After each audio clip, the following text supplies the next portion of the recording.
Selamat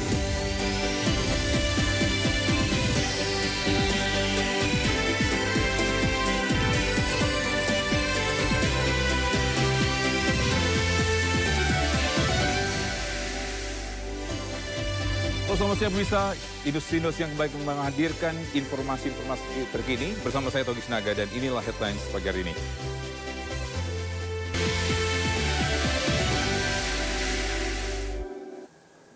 Pemirsa, usai sepekan menjalani rangkaian sidang pra-peradilan Peggy Setiawan, Majelis Hakim Pengadilan Negeri Bandung mengabulkan seluruhnya permohonan tim kuasa hukum Peggy Setiawan. Hakim Tunggal Eman Sulaiman memutuskan status tersangka Peggy Setiawan batal demi hukum. Pihak termohon dalam hal ini Polda Jawa Barat diminta untuk menghentikan penyidikan terhadap Peggy Setiawan. Selain itu, Majelis Hakim juga meminta Polda Jawa Barat untuk memulihkan harkat dan martabat Peggy Setiawan. Perkara pra-peradilan atas nama saudara Peggy Setiawan selesai dan sidang dinyatakan ditutup.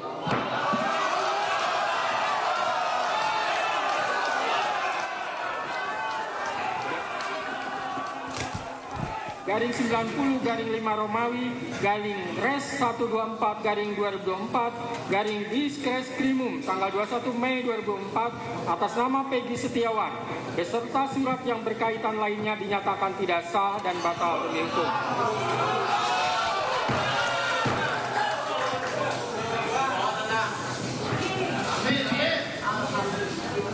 Tiga, menyatakan tindakan termohon menetapkan pemohon sebagai tersangka dugaan tindak pidana perlindungan anak dan atau pembunuhan berencana dan atau pembunuhan sebagaimana dimaksud dalam pasal 80 ayat 1 Junto pasal 81 ayat 1 Undang-Undang RI nomor 35 tahun 2014 tentang perubahan atas Undang-Undang RI nomor 23 tahun 2022 tentang perlindungan anak dan atau pasal 340 dan pasal 338 Junto pasal 55 ayat 1 KUHP oleh Polri Daerah Jawa Barat Direktorat Reserse Kriminal Umum termohon adalah tidak sah dan tidak berdasarkan atas hukum.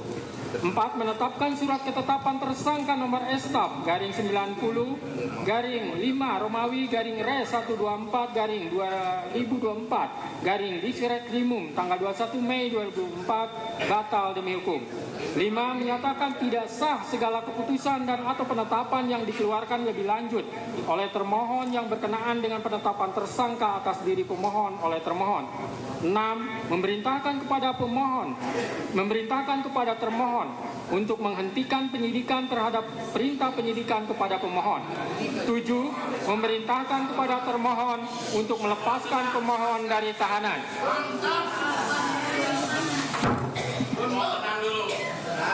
8. Memulihkan hak pemohon dalam kemampuan, kedudukan, dan harkat serta martabatnya seperti sedia kala.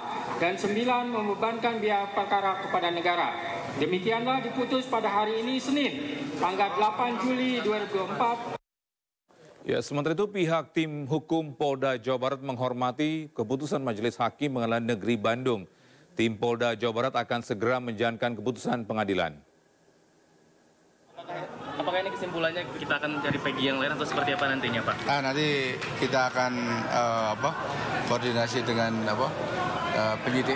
Nanti penyidik yang akan itulah. Ya. Untuk proses pembebasan Peggy berapa lama, Pak? Langsung harinya atau seperti apa, Pak? Nanti kita secepatnya lah, begitu ya. Begitu. Kenapa? Kompensasi yang didapatkan oleh Peggy akan seperti apa, Pak? Nanti kalau misalkan dari putusan hakim juga, bukan dari kita. Tadi tidak menyebutkan istilahnya ganti rugi segala kan begitu. Jadi untuk dihentikan penyidikan, kemudian segera dibebaskan. Itu aja. Ya. Jadi kita tetap patuh ya apa yang disampaikan oleh hakim. Ada upaya hukum lagi? Ya, nanti kita bicarakan sama. Saya sudah menyampaikan ya ke seluruh media, setiap Zoom, setiap wawancara, bahkan saya sendiri pandangan hukumnya sudah saya upload di channel saya Pengacara Tony. Pada intinya ya ada dua hal yang penting ya dalam penetapan tersangka itu. Pertama, karena penyidik berdalih dalam jawabannya menetapkan tersangka Peggy Setiawan tidak perlu pemeriksaan karena Peggy Setiawan adalah DPO yang ditetapkan pada 15 Mei 2016. Saya sudah sampaikan bahwa kalau dalilnya itu karena DPO, maka dikaji dulu DPO-nya sah atau tidak secara hukum. Ditetapkan DPO pada tanggal 15 September 2016, berarti saat itu masih berlaku Peraturan Kapolri nomor 14 tahun 2012, di mana dalam pasal 31 ya, tersangka yang dipanggil 3 kali guna pemeriksaan penyidikan perkara kemudian tidak datang dan keberadaannya tidak diketahui, maka dimuat dalam daftar pencarian orang dan dibuat surat pencarian orang. Ada 2 unsur dalam pasal 31 yang harus terpenuhi sebelum seseorang ditetapkan DPO. Unsur pertama, seseorang harus tersangka. Unsur kedua, harus dipanggil dulu. Faktanya, penyidik ya tidak mampu membuktikan surat ketetapan tersangka sebelum ditetapkan DPO 2016. Misal Peggy Setiawan tidak tinggal diam saat ditetapkan sebagai tersangka pembunuhan Vina oleh Polda Jawa Barat. Perlawanan Peggy dimulai sesaat usai pernyataan resmi polisi pada 26 Mei lalu. Pada kesempatan itu, tiba-tiba Peggy membuat pernyataan mengejutkan di hadapan publik hingga berujung pada pra-peradilan. Tidak, saya tidak diutang geng apa-apa. Apakah Anda memperkosa? Tidak, sama sekali. Peggy Setiawan, pria asal Cirebon, Jawa Barat, mengaku sebagai korban salah tangkap dalam kasus pembunuhan Vina dan Eki pada tahun 2016 silam. Usai konferensi pers di Polda Jabar, secara mengejutkan Peggy membuat pernyataan menepis tuduhan itu. Meski tidak diberi kesempatan bicara, Peggy tetap bersuara.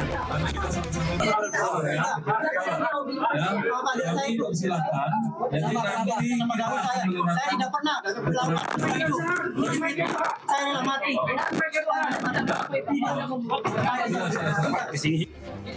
Keyakinan Polda Jabar menangkap Peggy setelah sekian lama menjadi DPO bukan tanpa alasan. Sejumlah alat bukti disita dari Peggy terkait identitas, yaitu kartu keluarga maupun ijazah. Polisi mengakui terkendala menangkap Peggy karena ia sempat merubah nama. Demikian juga nama sudah diganti, bukan lagi PS, tetapi menggunakan nama Robi. Yang kedua, kenapa kita sulit untuk melakukan ini, bahwa tidak ada satupun pelaku lain yang berani menerangkan bahwa PS itu orangnya. Penangkapan Peggy Setiawan dengan cepat menarik perhatian publik. Tidak hanya itu, kasus ini juga menyatukan 64 pengacara yang tergabung dalam organisasi lintas advokat maju membela Peggy hingga meja hijau pra-peradilan. Cirebon, Brebes, Indramayu yang memang mendukung Peggy untuk menyupport Peggy untuk bebas, untuk tetap semangat karena Peggy tidak bersalah. Bu, jumlahnya berapa, Bu? 40 lebih. Pengacaranya? 40 lebih pengacara. Dalam sidang pra-peradilan yang digelar di Pengadilan Negeri Bandung, tim kuasa hukum Peggy menyampaikan kejanggalan. Salah satunya, dugaan error in persona oleh Polda Jabar. 8 tahun lalu dengan bersandar pada rilis termohon sendiri dan putusan Mahkamah Agung RI nomor 1035-K-PIT-2017 yang termasuk DPO atas nama Peggy alias Perong, bukan Peggy Setiawan, karena Peggy Perong dan Peggy Setiawan adalah orang yang berbeda baik dari usia, alamat maupun ciri-ciri lain. Pada hakikatnya kami menolak dalil-dalil apa yang disampaikan oleh para pemohon, ya, mulai dari pemeriksaan para saksi, kemudian ahli pun dari pihak mereka juga sama mendukung kami. Itu aja. Mungkin sedikit jadi dasar penolakan dari pengacara, Bang. Gimana? Dasar poin-poin penolakan dari dalil dari poin-poin. Oh ya, nanti kita sampaikan di dalam aja. Nasib Peggy Setiawan dalam sidang pra-peradilan berada di tangan Hakim Tunggal Eman Sulaiman. Putusan Hakim Eman menjadi penentu kelanjutan sidang pembunuhan Vina dan Eki selanjutnya. Tim Liputan iNews melaporkan. Ya, sebelumnya dalam sidang pra-peradilan Peggy Setiawan, tersangka kasus pembunuhan Vina dan Eki telah berlangsung sejak 1 Juli lalu. Kuasa hukum Peggy dan tim hukum Polda Jawa Barat saling beradu argumentasi melalui berbagai bukti dan sanksi yang dihadirkan.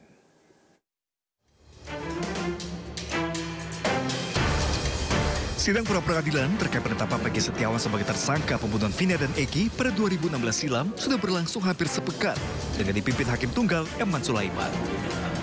Sidang segera memasuki fase paling menentukan pada Senin 8 Juli. Sidang perdana dimulai dengan pembacaan permohonan dari pihak Peggy Setiawan. Di hari kedua sidang, Selasa 2 Juli 2024, Polda Jawa Barat selaku termohon membacakan jawaban atas gugatan pra-peradilan Peggy Setiawan. Polda Jabar menolak seluruh dalil yang disampaikan kubu Peggy Setiawan dalam surat permohonan. Polda Jabar meyakini penetapan Peggy sebagai tersangka sudah berdasarkan dan telah memenuhi barang bukti yang cukup dan sah. Sementara hari ketiga persidangan, Rabu 3 Juli, sidang beragendakan pemeriksaan saksi dari kuasa hukum Peggy Setiawan. Mereka adalah Dedi Kurniawan, teman dekat Peggy, Suarsono alias Bondol teman kerja Peggy, serta pasangan suami istri Agus dan Riana, selaku pemilik rumah tempat kerja Peggy. Dalam persidangan, saksi Bondol menyebut saat peristiwa pembunuhan, ia dan Peggy serta Robi adik Peggy sedang berada di Bandung. Kuasa hukum juga memanggil ahli hukum pidana Suhandi Cahaya sebagai ahli. Dalam sidang, ahli menyebutkan bagaimana seharusnya penangkapan tersangka. Di hari keempat persidangan, giliran Polda Jawa Barat untuk melakukan pembuktian.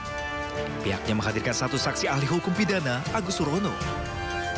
Dalam kesaksiannya, ahli pidana dari Universitas Pancasila ini menyatakan bahwa dalam penetapan tersangka sah apabila memenuhi minimal 2 alat bukti. Dan pemirsa, untuk mengetahui kondisi terkini di Pengadilan Negeri Bandung, Jawa Barat, kami sudah terhubung dengan rekan Faisal Rinaldi. Faisal, usai permohonannya dikabulkan Majelis Hakim, langkah apa yang akan diambil tim kuasa hukum Peggy Setiawan dan apa yang menjadi respon Polda Jawa Barat?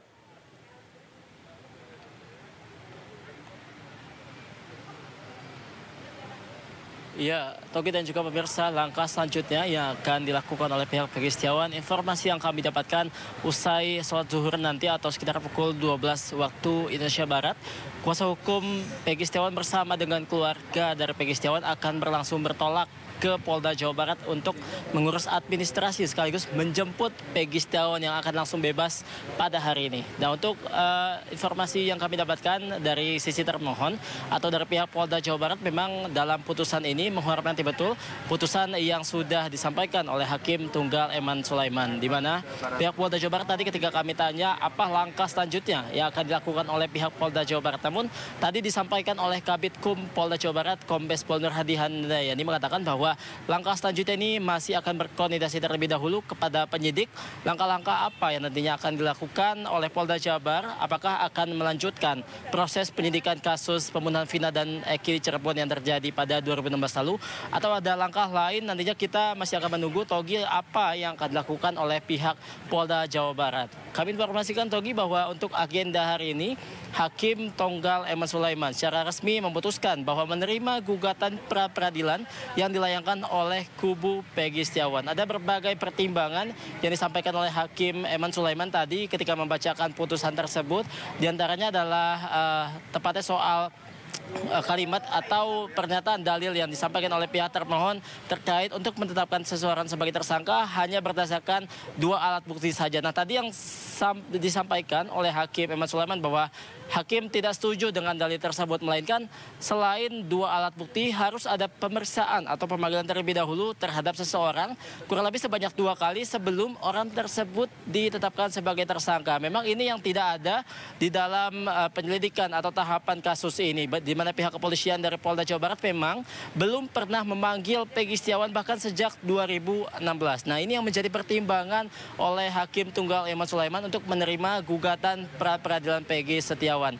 Togi dan juga pemirsa, dapat kami informasikan pula bahwa tadi ke dalam keputusan juga Hakim mengatakan bahwa atau memerintahkan pihak termohon dalam hal ini Polda Jawa Barat untuk langsung membebaskan Peggy Setiawan dan juga menghentikan proses penyidikan ini terhadap pemohon atau dari Peggy Setiawan. Nah, ini tentunya yang kita nantikan atau yang masih menjadi menarik perhatian, apa langkah selanjutnya yang akan dilakukan oleh Polda Jawa Barat. Demikian, Togi.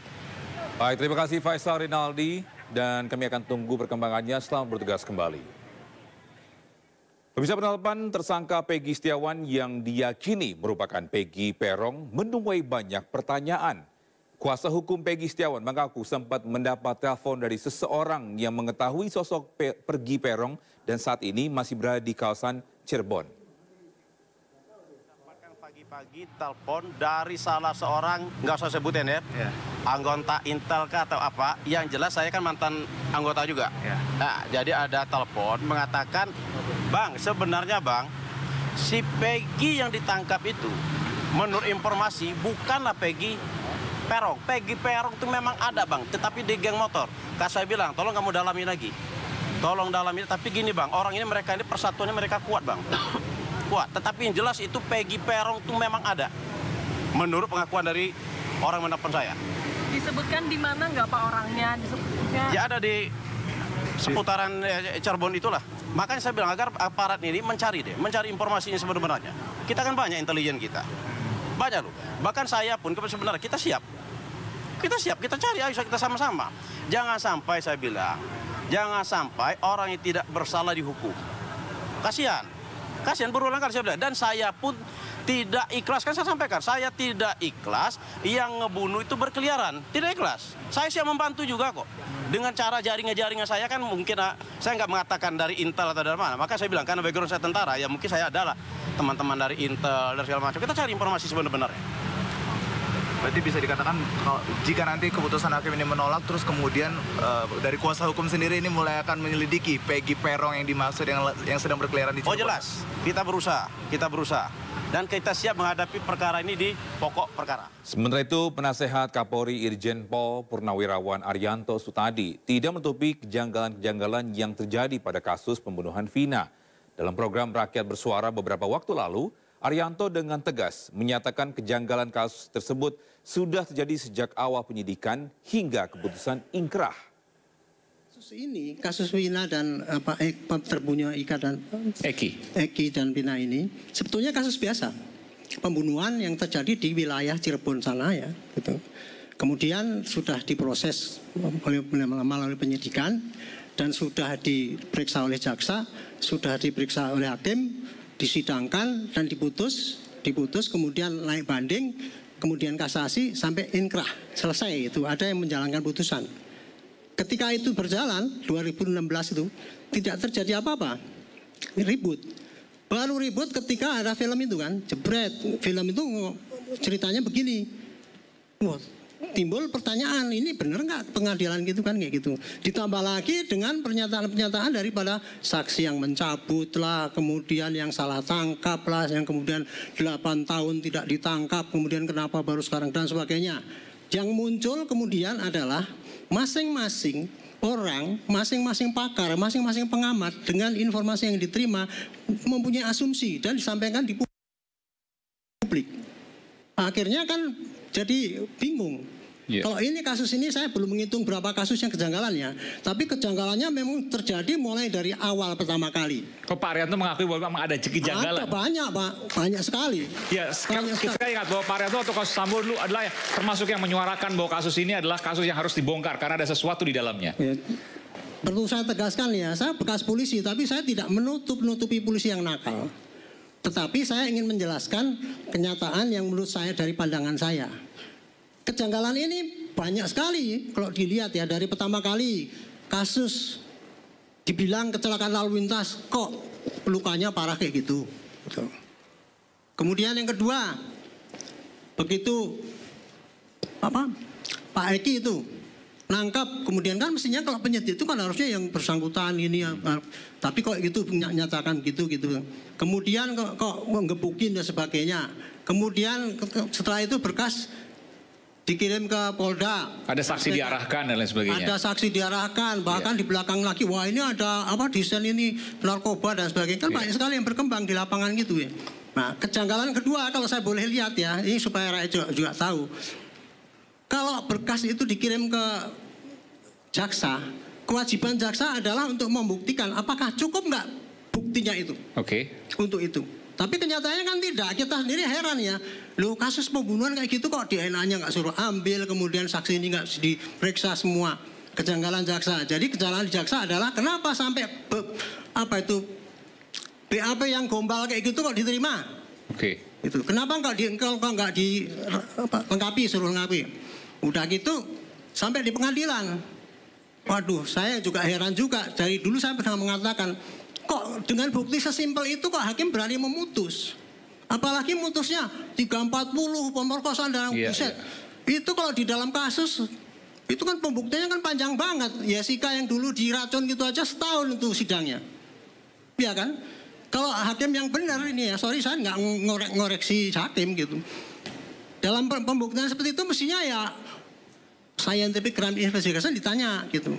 Nah, tapi kok waktu itu kok tidak dan diputus gitu. Kalau seandainya tadi dikatakan hakim itu salah menafsir dan sebagainya, kan sudah sampai banding. Disitulah sudah diuji oleh hakim yang lebih tinggi, apakah hakim itu salah memutus apa tidak. Apalagi sampai kasasi gitu kan. Jadi memang kejanggalan ini memang ada mulai dari penyidikan sampai penuntutan sampai putusan dan sampai putusan ingkrah gitu. Nah, kejanggalan itu menunjukkan bahwa seakan-akan terjadi pengadilan yang sesat lah, kemudian apa itu penyidik yang sadis ya gitu ya, salah menghukum dan sebagainya itu mau tidak mau harus diterima karena diputus ingkrah. Nah, kalau merasa tidak terima ya dengan itu ya, nggak apa-apa. Bukti-bukti yang muncul itu tadi, yang kejanggalan itu tadi, kumpulkan jadi satu menjadi novum. Novum jadikan PK. Itu satu ya. Jadi kita ribut-ribut, kita memasukkan sama-sama ini nggak ada artinya itu untuk nggak bisa merubah putusan pengadilan yang sesat ini. Pemirsa, pengusutan kasus pembunuhan pasangan kekasih Vina dan Eki hingga kini masih bergulir.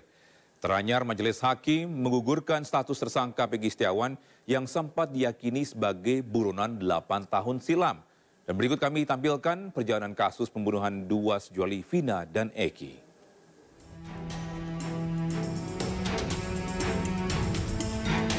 Warga Cirebon digemparkan dengan penemuan jenazah sepasang kekasih bernama Vina Dewi Arsita atau Vina dan Muhammad Rizky Urdiana atau Eki di Jembatan Talun, Cirebon, Jawa Barat pada 27 Agustus 2016. Awalnya kasus ini dilaporkan sebagai kecelakaan lalu lintas, namun polisi menemukan sejumlah kejanggalan, seperti kondisi motor yang mulus. Pada 28 Agustus 2016, polisi mulai melakukan penyelidikan. Kecurigaan polisi terbukti. Autopsi terhadap jasad pasangan remaja ini menunjukkan mereka dibunuh dengan senjata tajam. Pada September 2016, polisi menangkap 8 pelaku, yakni Jaya alias Kliwon, Supriyanto alias Kasdul, Eka Sandi alias Tiwul, Hadi Saputra alias Bolang, Eko Ramadhani alias Koplak, Sudirman, Rivaldi Aditya alias Ucil, dan Saka Tatal. Sedangkan 3 orang pelaku ditetapkan polisi sebagai DPO, yakni Atni, Dani, dan Peggy Setiawan alias Perong alias Egi. Film Vina sebelum 7 hari disambut positif masyarakat dan tembus 5 juta penonton. Film ini memberikan dampak positif terhadap perkembangan kasus Vina Eki yang kembali diusut setelah 8 tahun. Peggy Setiawan ditangkap polisi di Bandung.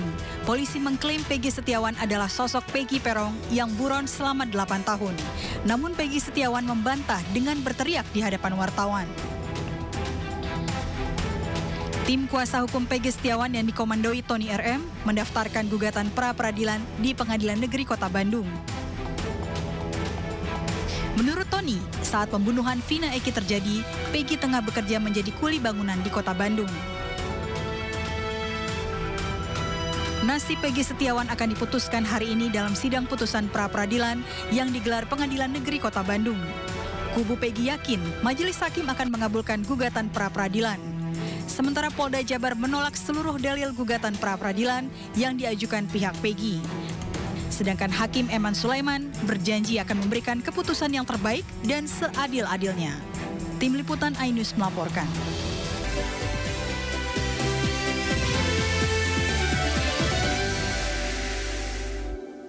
Kita ke kasus lainnya, bisa dukungan terhadap penuntasan kasus kematian pelajar SMP Afif Maulana di Padang, Sumatera Barat datang dari berbagai pihak.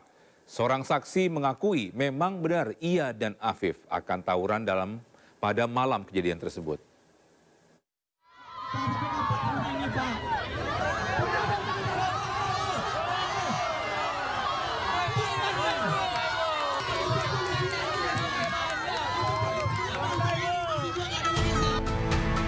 Ratusan mahasiswa dari Aliansi Badan Eksekutif Mahasiswa Sumatera Barat berunjuk rasa di depan Polda Sumbar di Kota Padang.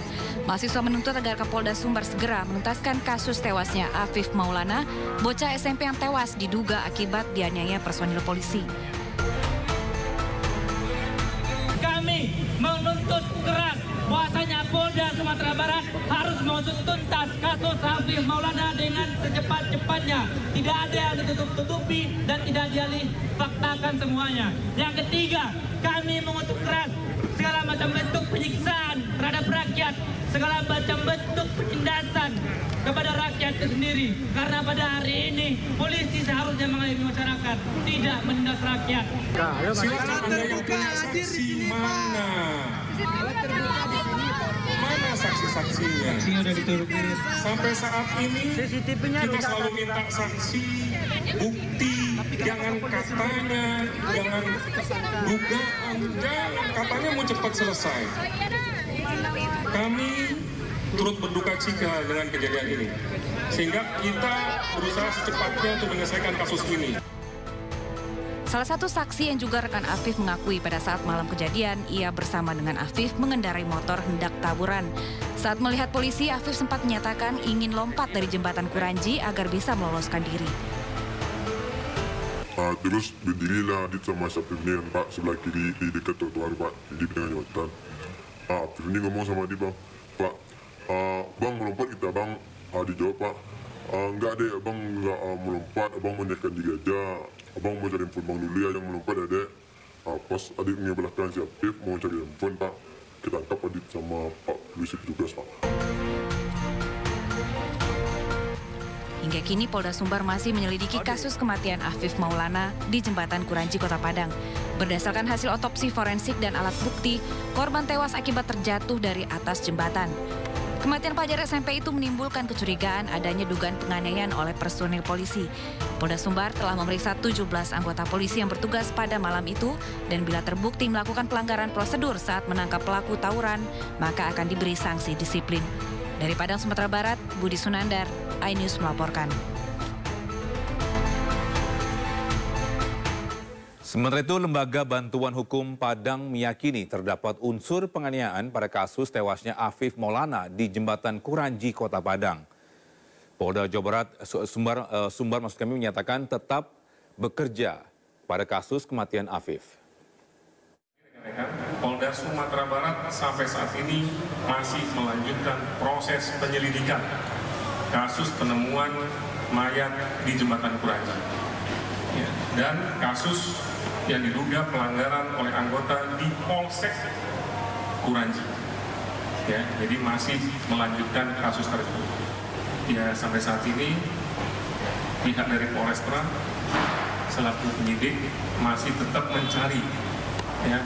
mencari saksi-saksi yang bisa kita lakukan pemeriksaan, yang bisa memberikan keterangan kuat sebenarnya Afif ini meloncat atau tidak. Termasuk dari pihak-pihak lain, termasuk dari LBH juga kita minta, kalau memang ada saksi baru, silakan dihadirkan ke Polda. Jadi memang kami melihat dari foto korban, ini pengalaman kami dalam menangani kasus-kasus penyiksaan oleh kepolisian, memang di tubuh korban itu kan tidak bisa dibohongi, ada tanda-tanda kekerasan. Dan kemudian kami juga bertemu dengan saksi-saksi lainnya, anak-anak itu ada tanda-tanda kekerasan juga yang muncul di tubuh mereka dengan berbagai bentuk.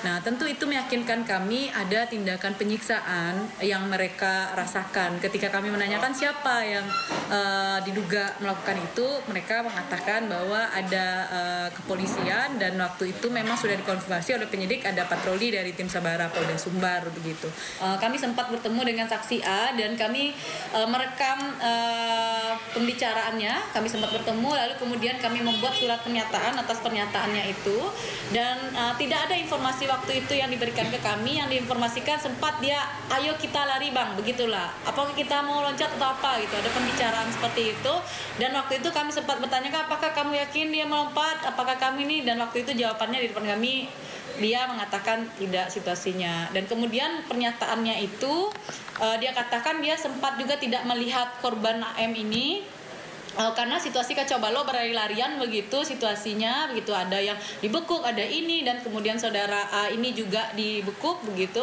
situasinya gitu, dan kemudian ini yang kemudian menjadi kejanggalan bagi kami. Tiba-tiba kami tidak bisa berkontak dengan saksi A, dan kemudian situasi itu padahal kami sudah mengatakan kami siap jadi pendamping hukumnya, tetapi kemudian saksi A terisolir dari kami begitu. Pemirsa, judi online nyatanya juga mempengaruhi keharmonisan rumah tangga. Maraknya judi online membuat tingkat perceraian meningkat tajam di sejumlah daerah di Indonesia.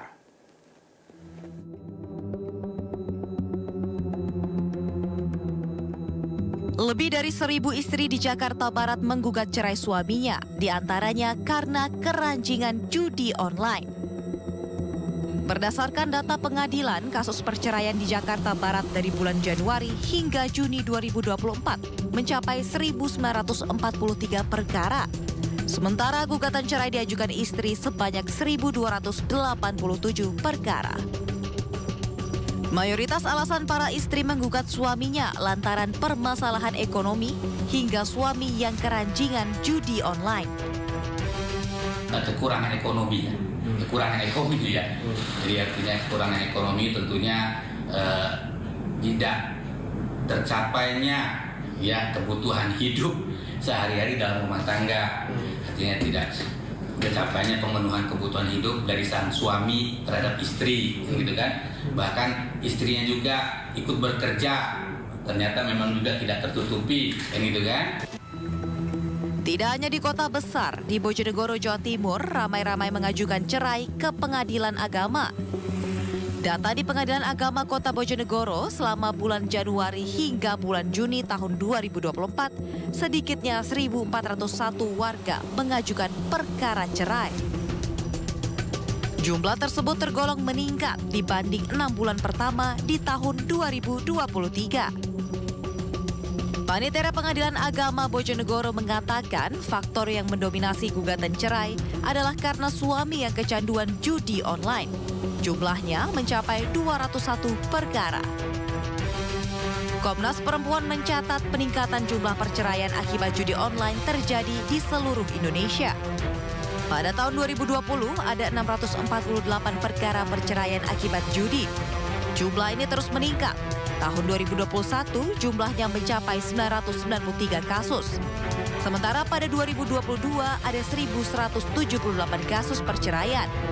Peningkatan signifikan terjadi di tahun 2023 dengan 1.572 kasus. Tingginya jumlah perceraian di Indonesia akibat judi online membuat pemerintah harus segera menindak tegas judi.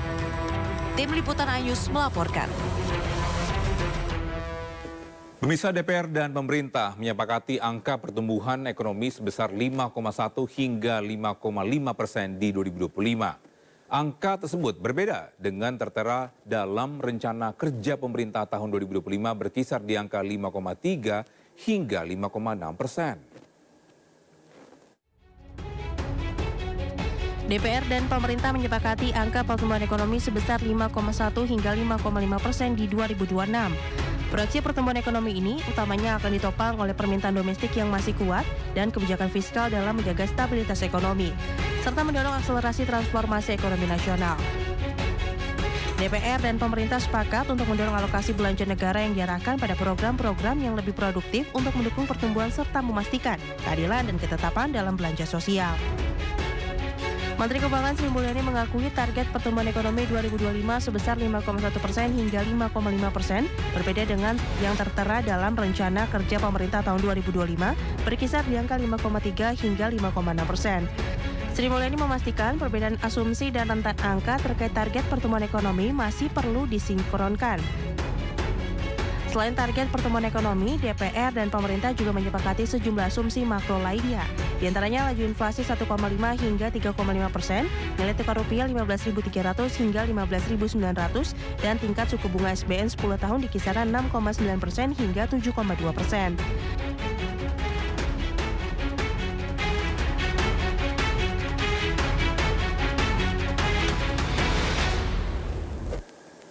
Sementara itu pembangunan Ibu Kota Nusantara digadang-gadang akan menjadi masa depan perekonomian kawasan Indonesia.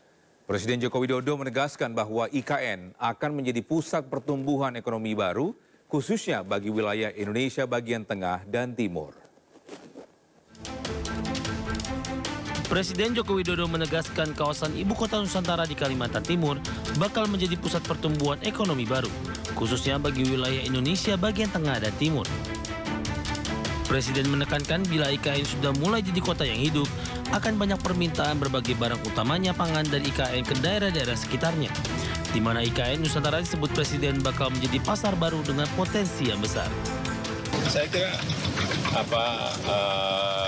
IKN akan menjadi titik pertumbuhan ekonomi baru dan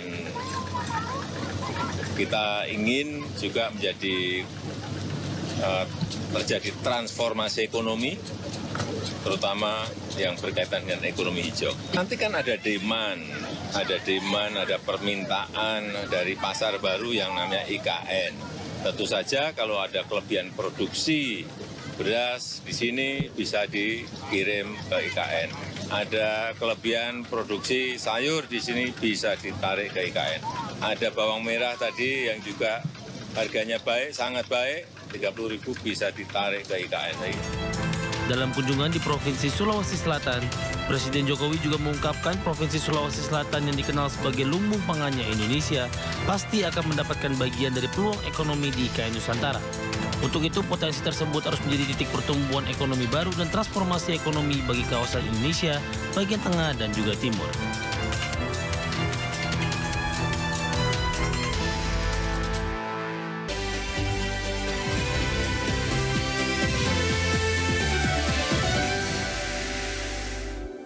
Ya, terima kasih masih di Sindo Siang. Pemirsa, gempa bumi merusak puluhan rumah di Batang, Jawa Tengah.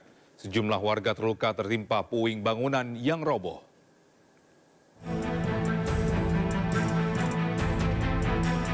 Gempa bumi bermagnitudo 4,6 melanda wilayah Kabupaten Batang, Jawa Tengah pada Minggu sore. Akibatnya sejumlah bangunan rusak, diantaranya bahkan ambruk. Ada 9 warga yang terluka akibat tertimpa puing bangunan. Selain rumah, bangunan Masjid Jami Batang dan pendopo kabupaten serta SMP 7 Batang juga rusak. Pasca peristiwa itu, korban gempa sementara mengungsi ke rumah kerabat atau tetangga. Sementara korban luka dibawa ke rumah sakit terdekat. Awalnya itu mau masak, Mas. Terus? Itu goyang-goyang. Rubuh atapnya. Atapnya roboh. Ibu kenapanya? Di bagian apa aja? Kepala. Sama kaki. Lecet-lecet. Ini kondisinya sekarang gimana? Masih pusing atau gimana? Ya, sedikit pusing. Dari data BPBD, gempa berdampak kepada warga di 10 desa di 3 kecamatan. Hingga Minggu malam dilaporkan sebanyak 23 rumah yang rusak. Kerusakan terparah akibat gempa terjadi di Desa Lebo Warung Asem dan di Kecamatan Batang dan Wonotunggal. Dari Batang, Jawa Tengah, Suryono Soekarno, iNews melaporkan. Sementara itu, banjir bandang terjang puluhan hektar lahan persawahan warga Siulak, Mukai, Kabupaten Kerinci, Jambi. Banjir bandang yang membawa material batu, pasir, dan juga kayu menutupi lahan persawahan warga dan terancam tidak bisa digarap lagi.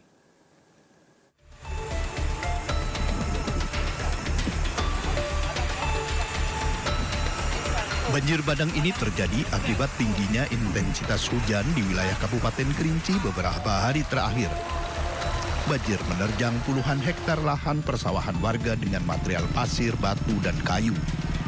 Sekitar 20 hektar lahan persawahan warga yang terdampak banjir bandang ini terancam tidak bisa digarap kembali lantaran telah ditutup material batu, pasir, dan juga kayu yang dibawa oleh banjir bandang. Padahal saat ini para petani sudah melakukan penyemaian benih padi untuk memasuki musim tanam baru. Di sini batu-batuan yang berada di dalam sungai maka melimpah ke dalam sawah, masuk ke dalam sawah para petani di sini yang mana lebih kurang untuk tafsiran kita itu sekitar 20 hektar. Para petani berharap pemerintah segera bertindak membantu para petani dan memberi solusi terkait musibah banjir bandang yang telah merugikan mereka. Dari Kabupaten Kerinci, Jambi, Kavior Gandhi, iNews melaporkan. Bisa menghadapi musim hujan khususnya yang berada di wilayah rawan banjir dan tanah longsor, tentu selalu menghimbau untuk mengingatkan kewaspadaan dalam upaya mencegah dan mengurangi risiko dampak negatif, dan berikut langkah-langkah pencegahan yang perlu diterapkan.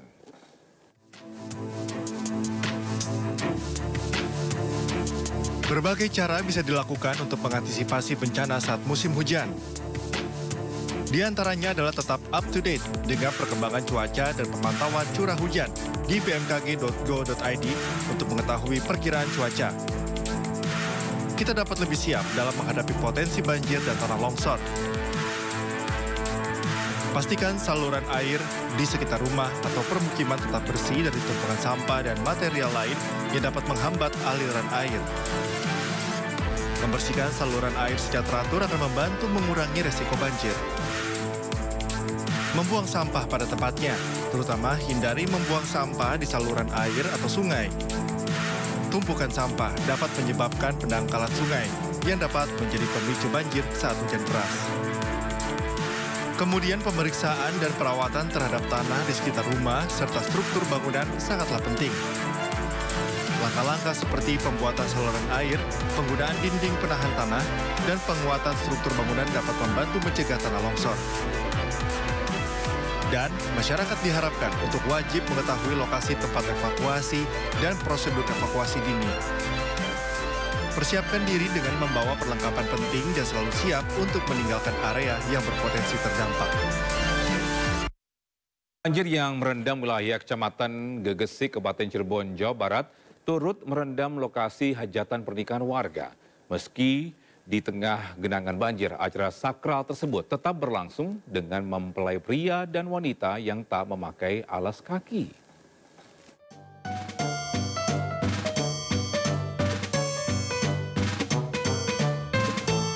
Senyum pasangan pengantin ini tampak merekah meski mengadakan acara pernikahan yang tidak biasa. Bagaimana tidak, mereka harus rela tak mengenakan alas kaki hingga panggung basah akibat banjir yang merendam.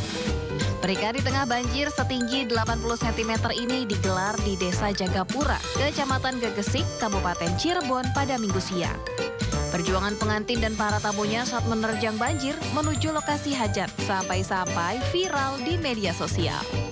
Meski harus bersusah payah, namun acara sakral pernikahan pasangan Sanjaya dan Dewi tetap berlangsung penuh keceriaan. Awal cukup sedih sih, cuman karena tanggal udah ditentuin, semua udah di booking juga, jadi mau nggak mau kita harus diadain hari ini juga. Walaupun gimana pun kondisinya kita harus adain hari ini juga. Pasangan pengantin tak menyangka semua rencana yang telah disiapkan secara matang sejak lama harus dihiasi dengan kehadiran banjir. Kondisi diperparah setelah adanya tanggul sungai yang jebol hingga air kian tinggi merendam lokasi hajat maupun rumah mempelai. Seperti diketahui, Kecamatan Gegesik khususnya 4 desa di wilayah Jagapura Cirebon menjadi titik terparah banjir. Dari Cirebon, Jawa Barat, To Iskandar, iNews melaporkan. Kita ke informasi selanjutnya, pemirsa, hari pertama masa pengenalan sekolah disambut antusias murid di SMP Negeri 273 Jakarta. Ditandai dengan pelepasan balon dan penyematan tanda kepada siswa baru. Sorak-sorai murid SMP ini menggema di udara. Seleksi penerimaan peserta didik baru telah usai.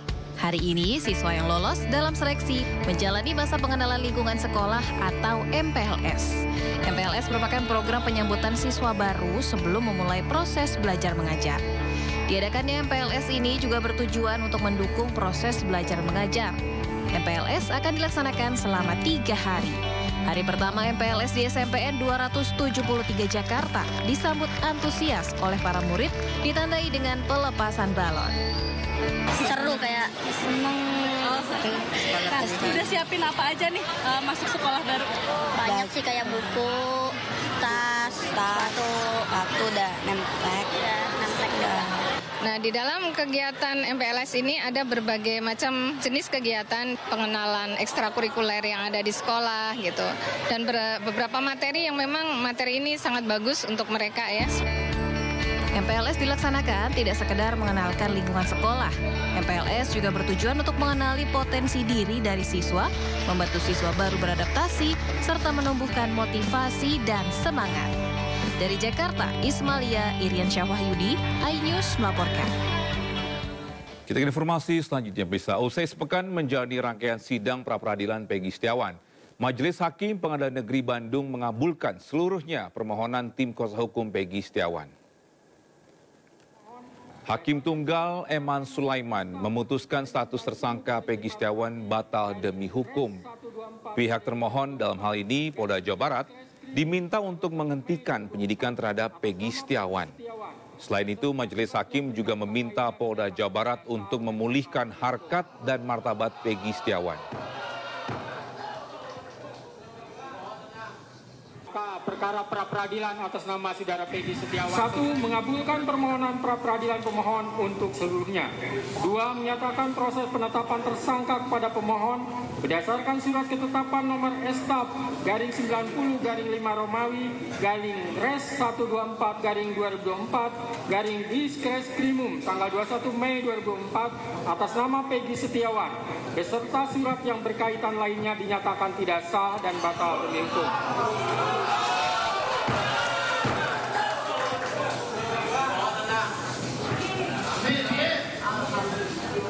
3. Menyatakan tindakan termohon menetapkan pemohon sebagai tersangka dugaan tindak pidana perlindungan anak dan atau pembunuhan berencana dan atau pembunuhan sebagaimana dimaksud dalam pasal 80 ayat 1 Junto pasal 81 ayat 1 Undang-Undang RI nomor 35 tahun 2014 tentang perubahan atas Undang-Undang RI nomor 23 tahun 2022 tentang perlindungan anak dan atau pasal 340 dan pasal 338 Junto pasal 55 ayat 1 KUHP oleh Polri Daerah Jawa Barat Direktorat Reserse Kriminal Umum termohon adalah tidak sah dan tidak berdasarkan atas hukum. 4. Menetapkan surat ketetapan tersangka nomor S/90/5 Romawi /Res 124/2024 Diskreskrimum tanggal 21 Mei 2004 batal demi hukum. 5. Menyatakan tidak sah segala keputusan dan atau penetapan yang dikeluarkan lebih lanjut oleh termohon yang berkenaan dengan penetapan tersangka atas diri pemohon oleh termohon. 6. Memerintahkan kepada termohon untuk menghentikan penyidikan terhadap perintah penyidikan kepada pemohon. 7. Memerintahkan kepada termohon untuk melepaskan pemohon dari tahanan.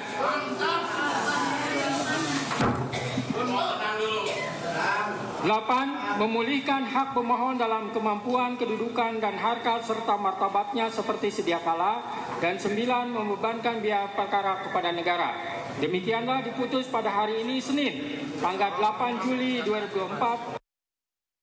Bisa Majelis Hakim menerima pra-peradilan tersangka Peggy Setiawan dalam sidang keputusan yang digelar pagi tadi di Pengadilan Negeri Bandung, Jawa Barat. Lantas langkah apa yang diambil tim kuasa hukum Peggy Setiawan selanjutnya? Sudah terhubung bersama kami melalui sambungan Zoom tim kuasa hukum Peggy Setiawan, Insan Nasruddin. Selamat siang Bang Insan. Ini jam berapa rencananya nanti Peggy Setiawan akan bebas dan setelah dikabulkan oleh Majelis Hakim, langkah apa yang akan dilakukan oleh tim kuasa hukum? Rencananya hari ini kami lagi menyiapkan, kemudian kami juga lagi mengurus putusan pengadilan agar nantinya tepat di jam 12 kami bersama-sama tim semua langsung menuju Polda Jawa Barat untuk menjemput Peggy Setiawan. Kira-kira demikian. Ya, langkah hukum apa Bang rencananya tim kuasa hukum berikutnya? Saat ini sudah tidak ada lagi langkah hukum karena dengan dikabulkan putusan pra-peradilan Peggy Setiawan dengan menyatakan bahwa semua yang dilakukan oleh pihak termohon dalam hal ini Polda Jawa Barat menyangkut dengan penetapan tersangkanya dan lain-lain itu dinyatakan tidak sah. Kemudian putusan selanjutnya juga membebaskan Peggy Setiawan dari rumah tahanan, kemudian merehabilitasi namanya. Saya pikir itu kita tidak dalam kapasitas lagi melakukan upaya-upaya hukum. Tapi yang paling terpenting yang kami pikirkan adalah saat ini adalah bagaimana Peggy Setiawan segera keluar dari rumah tahanan Polda Jawa Barat.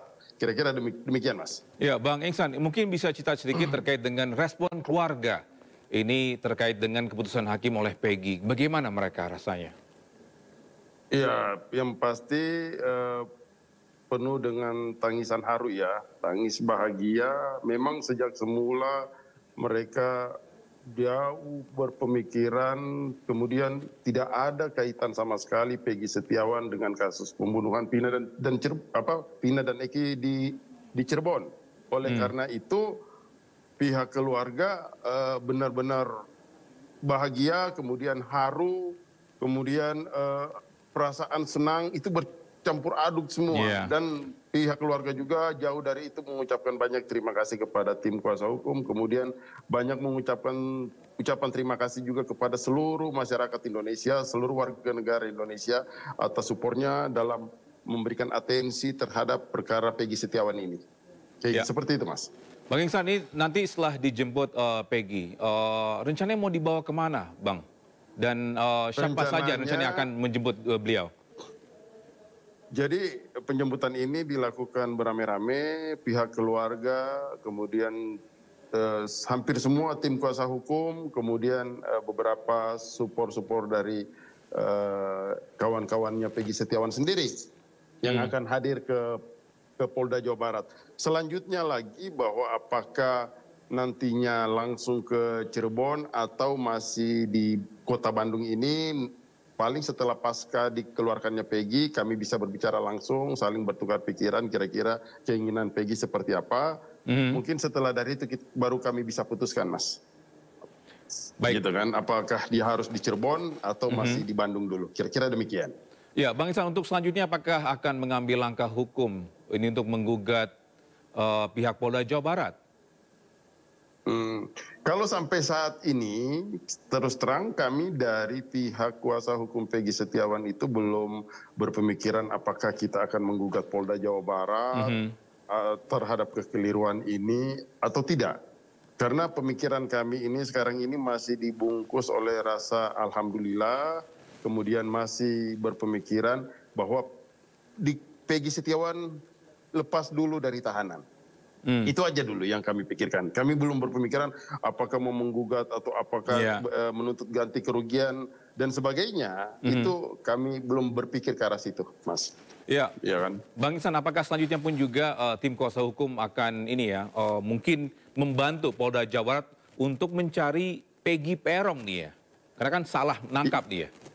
Ya, artinya kami selaku kuasa hukum memang betul-betul terbatasi kepada Peggy Setiawan karena kami memperoleh surat kuasa hanya terbatas pada Peggy Setiawan.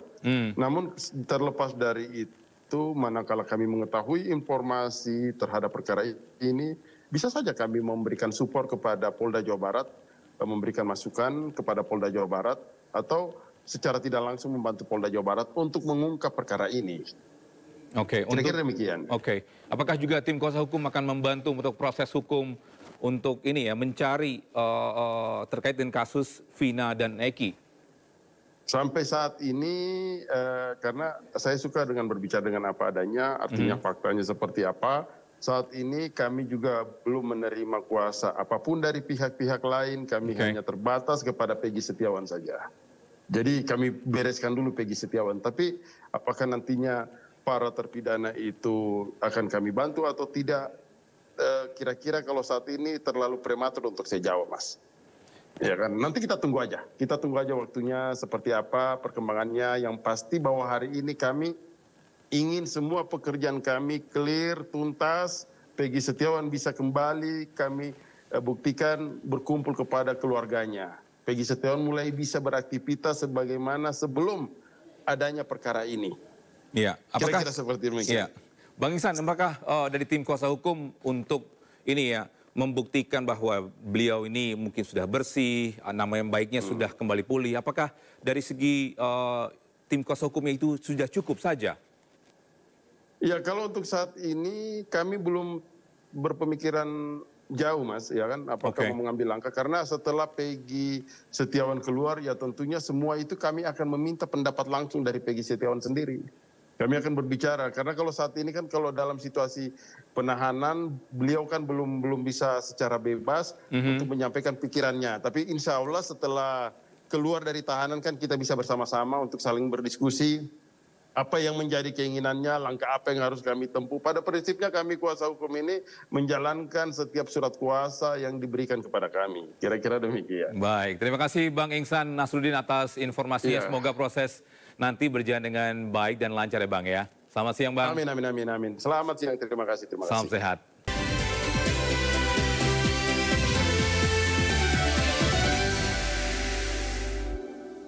Ya, terima kasih masih bersama kami di Sido Siang. Pemirsa, warga desa Kaki Gunung Semeru di Lumajang, Jawa Timur memiliki tradisi grebek suro dengan berebut gunungan hasil bumi saat merayakan 1 Muharram. Sebanyak 22 gunungan sayuran dan buah-buahan diperebutkan ribuan warga sebagai bentuk rasa syukur atas tanah yang subur dan panen yang melimpah.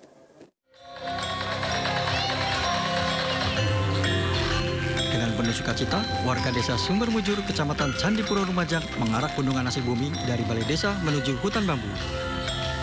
Ada sebanyak 22 gunungan hasil bumi berupa sayuran dan buah-buahan untuk tradisi grebek suro yang dilaksanakan setiap awal bulan suro dalam kalender Jawa atau 1 Muharram dalam kalender Islam. Puncak tradisi grebek suro yang selalu dinantikan ribuan warga yaitu prosesi berebut gunungan hasil bumi. Ribuan warga mulai dari anak-anak hingga dewasa tumpah ruah saling berebut sayuran dan buah-buahan. Tradisi grebek suro ini dilakukan sebagai bentuk rasa syukur atas limpahan berkah berupa tanah yang subur dan panen yang melimpah yang dirasakan warga desa setempat. Tapi nggak kena tadi? Tidak, bapaknya yang kena. Saya cuma komit naruh di atas kresek. Senang kan? Senang. Kami memberikan suatu permohonan kepada Allah Subhanahu wa taala agar desa kami terhindar dari malapetaka atau mara bahaya ataupun bahaya apapun yang bisa membahayakan desa Sumber Mujur. Acara kemudian ditutup dengan tradisi pendem sirah lembu atau menguburkan kepala sapi di hutan bambu. Dari Lumajang, Jawa Timur, Yayan Nugroho, iNews melaporkan.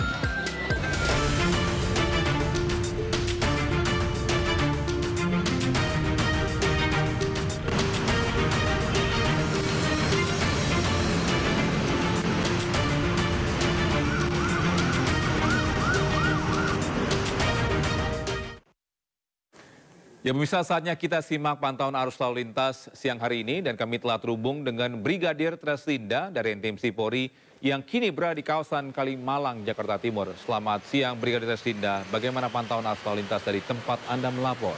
Silakan. Ya baik, terima kasih Togi.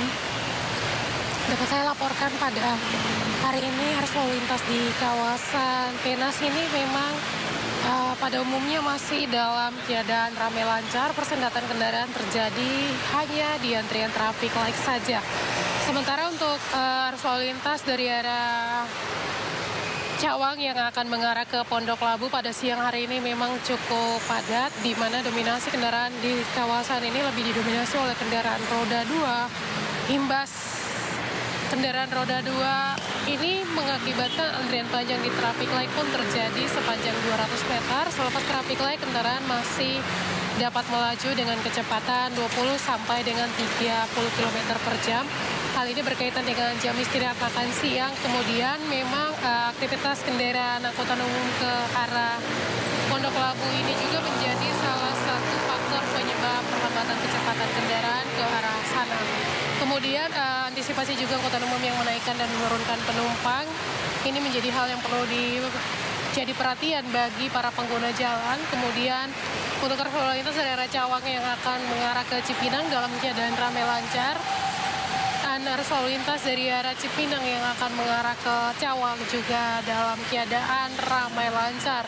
Di mana dominasi kendaraan dari arah Cipinang ini lebih didominasi oleh kendaraan angkutan barang, mengingat kawasan Cipinang ini juga dilintasi kendaraan dari arah Tanjung Priok. Seperti kita ketahui, di Tanjung Priok ini terdapat pelabuhan, sehingga memang mobil angkutan barang dari arah Tanjung Priok ini juga melintas di kawasan ini. Untuk itu kami harapkan bagi para pengendara untuk selalu berhati-hati, jaga jarak aman kendaraan Anda, serta jaga batas kecepatan maksimum kendaraan Anda untuk menciptakan lalu lintas yang aman dan juga lancar.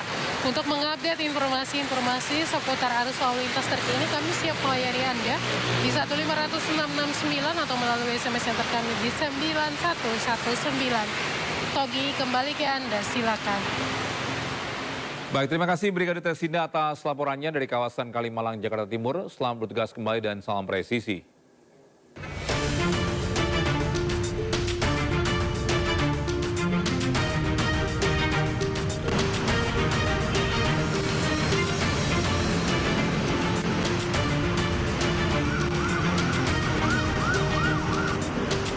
Pemirsa, informasi tadi menutup Sindo siang hari ini. Jangan lupa Anda bisa mendapatkan informasi terkini dan terbaru melalui portal yang menghadirkan berita daerah, berita nasional, dan berita internasional lengkap di inews.id. Saya Togi Sangka mewakili tim redaksi yang bertugas. Pamit undur diri. Terima kasih dan sampai jumpa.